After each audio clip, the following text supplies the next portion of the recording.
دانیہ قرآن academy. یہ قرآن وہ رستہ دکھاتا ہے جو سب سے سیدھا ہے، اور مومنوں کو جو نیک عمل کرتے ہیں بشارت دیتا ہے کہ ان کے لیے اجر عظیم ہے۔ نحمده ونصلي على رسوله الكريم اما بعد فاعوذ بالله من الشیطان الرجیم بسم اللہ الرحمن الرحیم۔ السلام علیکم ورحمۃ اللہ وبرکاتہ۔ امید ہے آپ سب خیریت سے ہوں گے، انشاءاللہ جہاں ہوں گے ایمان اور صحت کی نعمت سے مالا مال ہوں گے۔ ہاں جی، تو آغاز کرتے ہیں ہم اپنے آج کے سبق کا دعاؤں کے ساتھ۔ تو چلیے شروع کرتے ہیں۔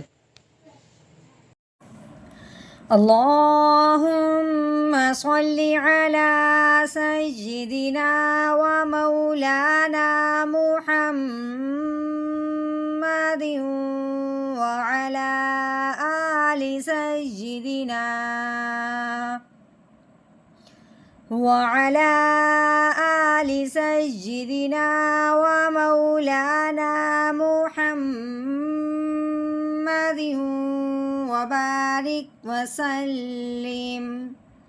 رب اشرح لي صدري ويسر لي أمري واحلل عقدة من لساني يفقهوا قولي۔ رب زدنا علما رب زدنا علما رب زدنا علما۔ اعوذ باللہ من الشیطان الرجیم بسم اللہ الرحمن الرحیم۔ هل أتاك حديث موسیٰ۔ حل یہ موٹی ہاں ہے، ہاں کے اوپر زبر لگی ہوئی ہے، آگے یہ لام، لام کے اوپر جزم آنے کی وجہ سے لام ساکن ہو گیا۔ ہاں موٹی ہاں حلق کی گہرائی سے نکالنی ہے جو سینے کی طرف ہے۔ ہاں لام زبر حل، ساکن حرف جو ہوتا ہے وہ پچھلے والے کو اپنے ساتھ ملا لیتا ہے۔ اب ساکن حرف لام تھا، اب ہم نے ہاں کو لام ساکن کے ساتھ ملا دیا۔ آگے یہ الف ہے، الف کے اوپر زبر آنے کی وجہ سے الف حمزہ بن گیا۔ حمزہ زبر آ، یہ تا ہے، تا کے اوپر لگی کھڑی زبر، کھڑی زبر ہو، کھڑی زیر ہو یا الٹا پیش ہو، یہ جس حرف کے اوپر بھی آئے اس حرف کو ایک الف کے برابر لمبا کیا جاتا ہے۔ کیسے پڑھیں گے؟ تا کھڑی زبر تا، آتا، یہ کاف، کاف کے اوپر زبر ہے، کاف زبر کا، آتا کا۔ آگے ہاں آگے یہ ہا ہے، ہا کے اوپر زبر لگی ہوئی ہے، ہا زبر ہا، دال کے نیچے زیر، آگے یا کے اوپر جسم آنے کی وجہ سے یا ساکن ہو گیا۔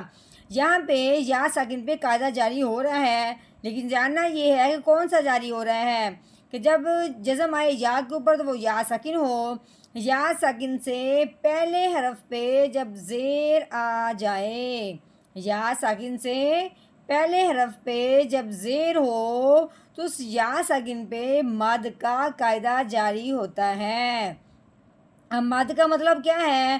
لفظ کو لمبا کرنا۔ اب یا ساکن سے پہلے زیر ہو تو اب ہم نے اس کو لمبا کرنا ہے، تو کیسے؟ دال یا زیر دی، حدی، سا کے اوپر پیش لگی ہوئی ہے، سا پیش سو، حدیثو، سا نرمی والا حرف ہے، سیٹی کی آواز بالکل نہیں نکالنی، سا نہیں کرنا، حدیثو۔ ہاں جی، آگے میم کے اوپر پیش ہے، آگے واؤ کے اوپر جزم آنے کی وجہ سے واؤ ساکن ہو گیا۔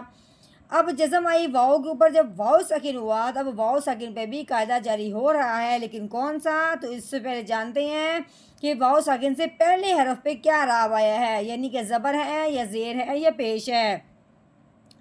اگر واؤ ساکن سے پہلے حرف پہ پیش ہو، جیسے کہ اب یہ ہے، تو پھر واو ساکن پہ بھی مد کا قاعدہ جاری ہوتا ہے، یعنی کہ لمبا کرنا۔ جب بھی واو ساکن ہو اور اس سے پہلے پیش آ جائے تو میم کو واو ساکن کے ساتھ ملاتے ہوئے ایک الف کے برابر لمبا کریں گے۔ میم واو پیش مو، ٹھیک ہے۔ آگے سین کے اوپر کھڑی زبر آنے کی وجہ سے سین کو ایک الف کے برابر لمبا کریں گے۔ اور یہ جو یا ہے یہ لکھنے میں آئی ہے کھڑی زبر کے ساتھ آئی ہے، جس طرح دو زبر ہوں تب الف آ جاتا ہے یا پھر یا ہوتی ہے، اسی طرح یہ جو کھڑی زبر ہے یہ بھی یا کے ساتھ، یا جو ہے یہ کھڑی زبر کے ساتھ آئی ہے، یہ لکھنے میں ہوگی پڑھنے میں نہیں آئے گی۔ سین کھڑی زبر سا، موسا، اب یہ گول دائرہ ہے وقف کی صورت میں۔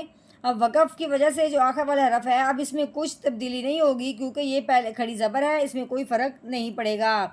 آگے وقف موسا، موسا، حل اتاک حدیث موسا،